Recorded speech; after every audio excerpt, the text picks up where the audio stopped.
Right now, Pittsburgh's best sports show is about to begin. Call us or tweet us.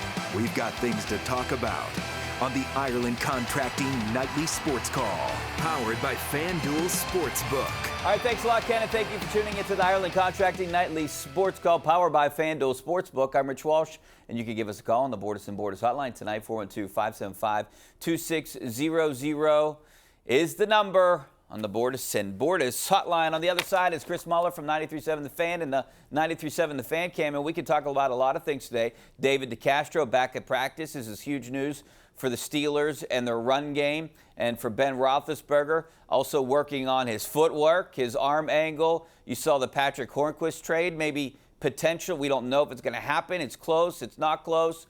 That's the other big news. And also the Pirates won. They're going to blow the Kumar Rocker sweepstakes. What is going on, Chris, with this world? Why are they winning now? Great question. I would love to know. But that you buried the lead here. I'll be honest with you, Richie.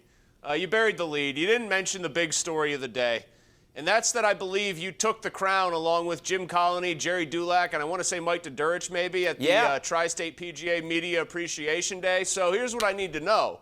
Who carried the squad? Was it you or Dulac? Because I know it wasn't Colony bombing in putts. Okay? It was a and team I also effort. found out, hold on, that our boss here at the station, whose name shall remain nameless, but if he's watching this, he knows, he blew off a show meeting with me and Pony at 12:30, couldn't find the guy anywhere. And what, to my wondering eyes, does appear on Twitter but this final score sheet, and I see his name. He didn't shoot too well either, I might add. What place did he get? I know I was in first. I didn't pay attention to anyone after us. But I do know I had breakfast with him. We had a cup of coffee. And he played right behind us. He blew off our meeting. He gives us such a hard time when we're not around for our little 12:30 every week meeting, and he blew us off today without even telling us. Anyway, hey, a great event in terms by of blowing Tri-State PGA Sure. at Hannistown. Another yes. nice golf course. The greens were nice. We had a great time, great day out there, and it's obviously better when I win. So. Sure, no doubt, but winning is not always good, and that's where I will go back to here for a second. I don't know what the Pirates are doing. I mean, this seemed like this is the one thing tailor-made for them. You don't have a roster that can win games. You have a couple players people care about because they look like maybe they're parts to the future. Brian Hayes, obviously, has been very impressive in a lot of ways. I don't know what they're doing.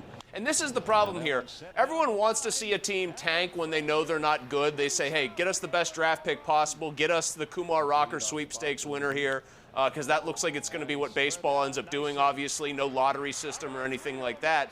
But the players on the field aren't supposed to be tanking. That's the problem. You can only build a team so bad, and eventually they're going to run into some wins.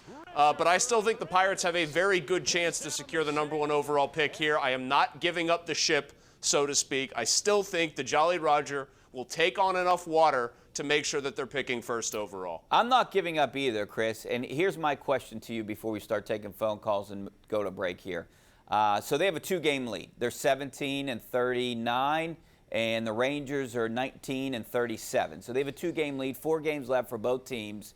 So that's good in the Pirates' favor. They're both playing teams that kind of are in the hunt and want to play for something, the Cubs and the Indians, and I think the Rangers have the Astros. So they got some competition on the other side. If it gets close, if it gets to 1 game here, if you're the Pirates, do you mandate that you put in just all your young guys? Or do you sit some of these guys? I mean, at what point do you throw the game, essentially?